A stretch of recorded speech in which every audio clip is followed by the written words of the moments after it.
देखिए, सबसे पहली बात तो ये है कि ये मदरसे जो है वो मदरसा बोर्ड के तहत रिकग्नाइज नहीं है। ये प्राइवेट मदरसे हैं जिनको स्टेट गवर्नमेंट या सरकार कुछ एड नहीं देती है, ना उनकी सर्टिफिकेट रिकग्नाइज करती है। तो वो अगर ख़ुद अपने मदरसे खोलकर चला रहे हैं, जैसे दारुल उलूम देवबंद है, मुबारकपुर में अशरफिया है, ऐसे कई बड़े बड़े मदरसे हैं, डिफरेंट स्कूल्स ऑफ थॉट के, प्राइवेट मदरसे हैं जिनका ना सरकार से कुछ लेना देना है, ना सरकार उनको कुछ फंडिंग करती है। हाँ, जो मदरसा बोर्ड के तरह रिकग्नाइज्ड हैं वो सरकार से उसका ताल्लुक है, गवर्नमेंट से। इससे ये क्यों सर्वे क्यों करा रहे आप?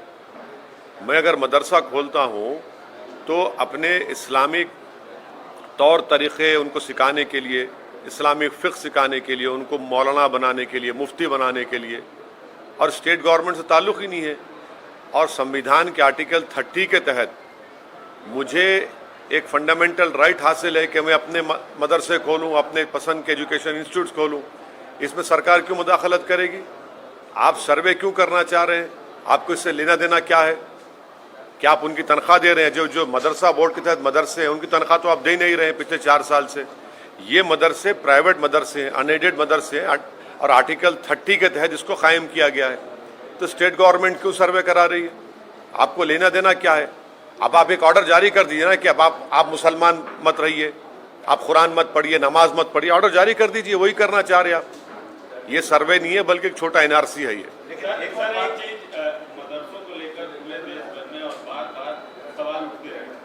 वैसे में अगर कोई सरकार चीजों को रेगुलराइज कर रही है, क्यों रेगुलाइज करेंगे?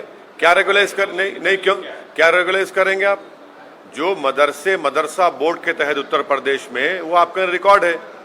ये मदरसे से, ये जो प्राइवेट मदरसे हैं जो मदरसा बोर्ड से रिकग्नाइज नहीं है, जो आर्टिकल 30 के तहत उनको राइट है, आप क्यों करेंगे सर्वे उनका? आपको क्या राइट है करने का? क्यों करेंगे आप?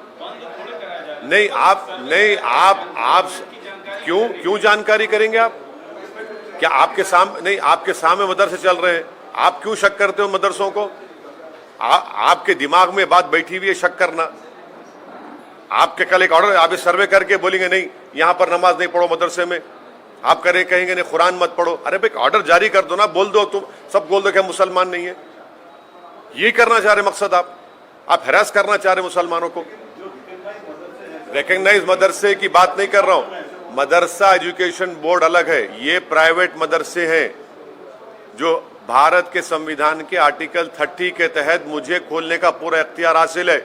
आप उसमें इंटरफेयर नहीं हो सकते। आपको कोई राइट नहीं सरकार को इंटरफेयर करने का उसमें। आप क्यों करेंगे? क्या पैसे ले रहे? क्या आपसे कुछ ले रहे कर रहे? ये हम मदरसा हमारा है। अब ये छोटा एनआरसी है, मैं तो कहूंगा ये।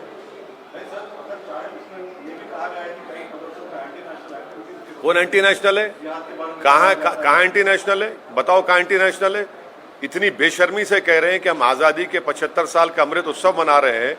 जो यही मदरसों ने इस मुल्क को आज़ाद करवाया, आज आप उनको शक की निगाहों से देख रहे हैं।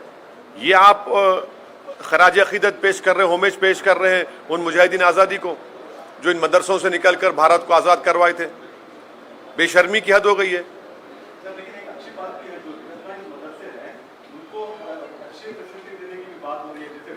सुनिए, आपको झूठ बोला जा रहा है। सच्चाई ये है कि जो मदरसा एजुकेशन बोर्ड के तहत मदरसे हैं जिसमें पंडित लोग वहां पर मैथ्स और साइंस पढ़ाते, कभी जाकर गाजियाबाद में इंटरव्यू लीजिए, 2-2 साल से तनख्वाह नहीं मिली उन लोगों को। 2-2 साल तनख्वाह नहीं मिल रही उन लोगों को। तनख्वाह नहीं दे रहे आप। वो तनख्वाह क्यों नहीं दे रहे आप ये प्राइवेट मदरसों पे आप आ गए जो मदरसा बोर्ड से ताल्लुक ही नहीं है।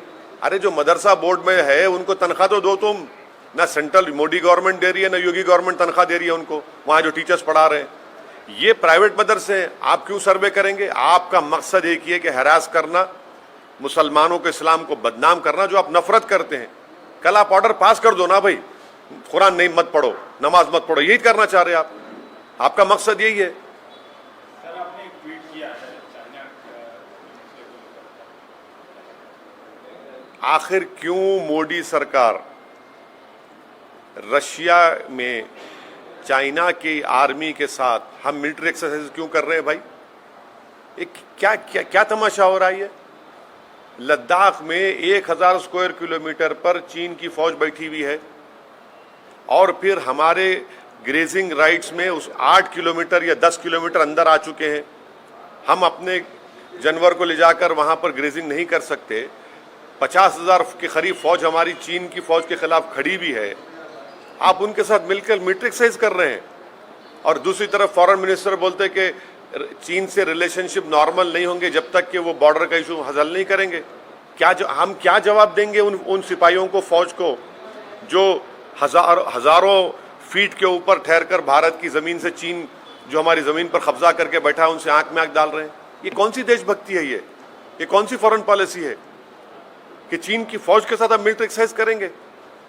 क्या मजाक बना के रखा है मोदी सरकार ने हमारी देश की आर्मी का, हमारी देश की सुरक्षा का, हमारी टेरिटोरियल इंटीग्रिटी का, भारत की सॉवरेनिटी का। सर, ममता बनर्जी ने भी आरएसएस की तारीफ कर दी। हाँ, 2003 में उन्होंने उनको पेट्रियट कहा था और आरएसएस ने उनको दुर्गा कहा था। और जब चुनाव आ गए तो फिर शुरू हो गई सेकुलरिज्म। अब कह रही हैं कि आरएसएस में अच्छे लोग हैं। हम ममता बनर्जी को बोलना चाह रहे हैं कि कब तक आप भारत के और बंगाल के मुसलमानों की आंखों में धूल झोंकेंगी? आप आरएसएस का जो मेंबर होता है, जो सुबह में ओथ लेता है, वो ममता बनर्जी पढ़ के सुनाए। हाँ, ये अलग बात है कि जनियो एक हो रहे हैं तो हम कुछ नहीं कर सकते, मगर ये क्या बात है? आरएसएस को आप तारीफ कर रहे हैं और फिर मुसलमानों को बोलते हैं कि भाजपा को रोकने वोट दो। कि आरएसएस भाजपा में फर्क है कोई? ये अब जो टीएमसी में जो मुसलमान चेहरे हैं, जो टीएमसी में जो लोग हमको उंगलियां उठाते थे, अब बोलो क्या बोलना है उस बारे में? क्या विकल्प देंगे आप मोदी के बारे में? इसके पीछे क्या मतलब क्या है सर? क्यों आप सोचते हैं कि ममता ने ऐसा बोला होगा आरएसएस के? अब उनको पूछिए। आपने हमसे सवाल किया, उनके बयान पर हम बोल रहे हैं, वो खुद बताएंगी। पहले भी 2003 या 4 में भी उन्होंने आरएसएस को तारीफ की थी, आरएसएस की, वो भी रिकॉर्ड है। और आरएसएस ने उनको कहा था कि दुर्गा है ये। तो अचानक ये मोहब्बत पैदा हो गई। तो इसका मतलब है शुरू से मोहब्बत थी। नहीं, शुरू से मोहब्बत थी, मगर हम लोग, हमारे आंखों में पर्दा पड़ा हुआ है ना सेकुलरिज्म का। हमारे आंखों पर सेकुलरिज्म का पर्दा पड़ा हुआ है। तो अब ये पर्दे हट रहे हैं, लोग देख रहे हैं। अब सर, एक नया समीकरण बनता हुआ दिखा। कल हमारे मुख्यमंत्री बिहार गए थे, पटना बिहार के मुख्यमंत्री से मिले। स्कूल, आप राजनीति विज्ञान के आप भी विद्यार्थी हैं और एक सांसद भी हैं, इसको कैसे देखें? नहीं, इस बारे में तो जो दो मुख्यमंत्री बैठे थे वही बताएंगे। मैं ना मुख्यमंत्री हूं ना संतरी हूं। मैं एक पॉलिटिकल पार्टी का सिपाही हूं और बैठ के सब देख रहा हूं। कई मसलों पे आप हाँ, नहीं बोल रहा हूं ना। नहीं, देखिए, ये दोनों मुख्यमंत्री बता पाएंगे। हम क्यों बता पाएंगे उस बारे में?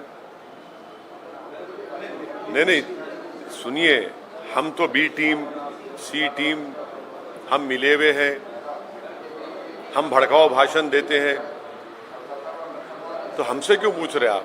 जो लोग जो बैठे हैं वो बताएंगे। बड़े बड़े लोग हैं, जिम्मेदार लोग हैं भाई, वो बहुत बड़े जिम्मेदार लोग हैं वो। लेकिन नीतीश कुमार उड़ गए, इसके ऊपर आप कैसे देखते हैं? हाँ, मुख्यमंत्री बात कर रहे थे, अपनी बात रख रहे थे, लेकिन नीतीश कुमार जैसे ही क्वेश्चन आया कि अगले प्रधानमंत्री अपोजिशन की तरफ से क्यों हो गए, एकदम से उड़ गए। अब वो नीतीश कुमार साहब बता पाएंगे।